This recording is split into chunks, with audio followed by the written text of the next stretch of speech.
जीर्णोद्धार करायचा आम्ही थोडंसं सगळ्यांनी श्री गणेशाय नमः. आदिबंधू तुझ मोर. या सहकार्यातून हे असं भव्य दिव्य असं मंदिर उभं राहिलेलं आहे. आपला परिसर कसा होता आपल्याला सर्वांना माहीत आहे. थोडं थोडं करून काही मी सांगतो तुम्हाला 2010 मध्ये हे मंदिर ज्यावेळेस उभं केलं त्यावेळेस अशीच एक मीटिंग घेतली सगळ्यांना म्हटलं होतं आपलं जे योगदान आहे या मंदिरासाठी आपण द्या. त्यावेळेस सगळ्यांनी आपापल्या इच्छेनं कोणाला आग्रह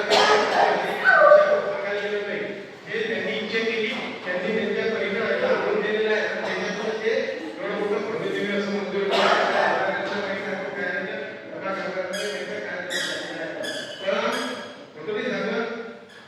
आशीर्वाद ते म्हणजे असं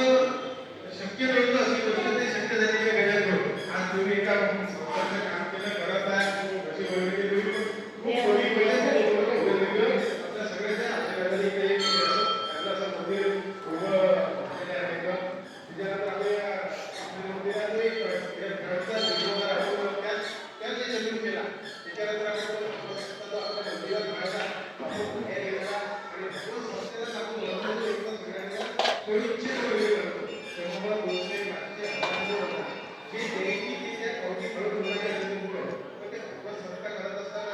पंढरीनाथ भगवान की जय.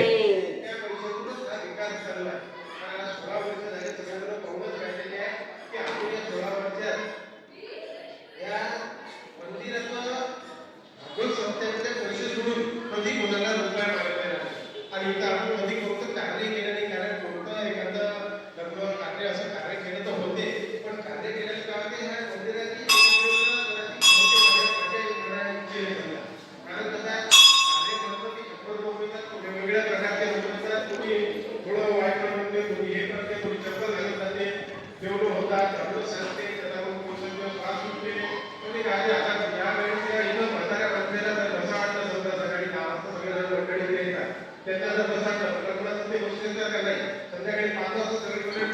बसायला की ज्यांना बसायला वगैरे बसायला लोक येतात बसायला त्यांना बसायला कार्य असतात ते बसू शकतात त्यांना कारण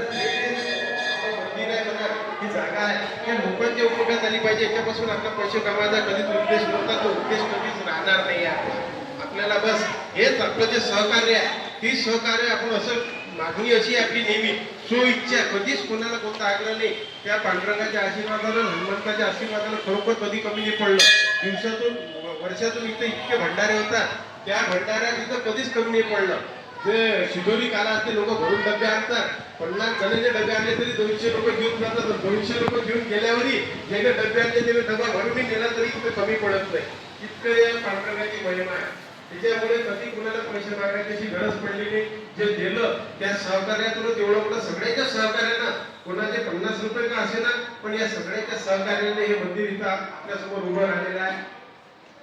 असा हा आपल्या मंदिराचा आणि वार्षिक आपलं जे आपल्या मंदिराची धार्मिकता आपल्या इथं कायम आहे आणि जे आपण नेहमी म्हणतो साक्षात बरोबर साक्षात म्हणजे काय आपल्या मंदिरात जर जय गणपती बाप्पा. जय संतोषी माता. हे जर चालू राहिले तर त्याची एकाग्रता कायम राहते आणि इथली धार्मिकता टिकून राहते आणि मंदिर जागृतीच्या दिशेने जाते म्हणजे कोणी म्हणजे नाही चांगलं संस्थान आहे असं आपण तेच कार्यक्रम करतो इथं आणि हे कार्यक्रमात जे आपल्या हरिपाठ मंडळीचं खूप मोठं योगदान आहे हे हरिपाठ मंडळी हे सगळे कार्यक्रम राबवतात आपण त्यांना फक्त बाहेरून सहकार्य करतो हे त्यांचं काम आहे थोडं इच्छेनं असं कोणाला हरिपाठाची बोलावं लागत नाही 25, 30, 40 लोक हरिपाठाला उपस्थित असतात हे मोठी चांगली गोष्टी गोष्ट आहे ग्रामीण खेड्यागावात जरी पाहिलं तर मंदिर संस्थान असतील तिथे एवढा मोठा हरिपाठ होत नाही तिथं हरिपाठ आपल्या विठ्ठल मंदिरात हे मी नाही म्हणत ते लोक इकडे तिकडे सांगतात की विठ्ठल मंदिरात खूप मोठा हरिपाठ होते पंधरवडीचं कीर्तन न चुकता आपल्या इथं पंधरवडीचं कीर्तन होते बाकी वार्षिक कार्यक्रम आहे जे ते आपल्या इथं नेहमीच होतात आणि हे मंदिर जर असेल तर हेच तिथं जरुरी आहे कारण आपण तेच सगळे कार्य इथं निघून राहणं सगळ्यांच्या आशीर्वादाने हे कार्य आपण सगळेजण इथं करून राहिलेलो आता मेन मूळ मुद्द्यावर येतो काका आपला याच्यातला मूळ मुद्दा आज असा आहे की आपण या कळसाचा जीर्णोद्धार करायचा ठरवलेला आहे या जीर्णोद्धार सोबत हा कळस आपलं इतकं मोठं मंदिर आहे, विठ्ठलाचं मंदिर आहे, कारण विठ्ठलाचे मंदिर खरोखर कमी असतात. गजानन महाराजचं मंदिर, याचं मंदिर, त्याचं मंदिर, विठ्ठलाच्या मूर्त्या भरपूर मंदिरात असतील, पण स्पेशल विठ्ठलाचं मंदिर म्हटलं तर मोजके असतात. अकोल्यात आपल्या मोजके आहे. त्याच्यात एक आपलं प्रसिद्धीला येणारा एक आपलं हे असं विठ्ठल मंदिर आहे. पण आपण या विठ्ठल मंदिराचा चारी भागचा परिसर एकदम चांगला झालेला आहे. मी 5 वर्ष पहिले संकल्पना केली होती की आपण थोडं थोडं करून हे सगळं कार्य एकदम चांगलं करू, म्हणजे हे बसाय उठायची जागा असं सगळं करून सगळ्यात अडचणी कळसा लागतो. कारण कळस असा एक मोठं कार्य आहे, त्याला भरपूर मोठी वर्गणी लागते. त्याच्यामुळे सगळ्यात त्याला शेवटी ठेवलं. बाकी जे पाहिजे ते आपलं 70-80% इथं परिसर बसा उठायची व्यवस्था, ओटे झाडं सगळं असं करमी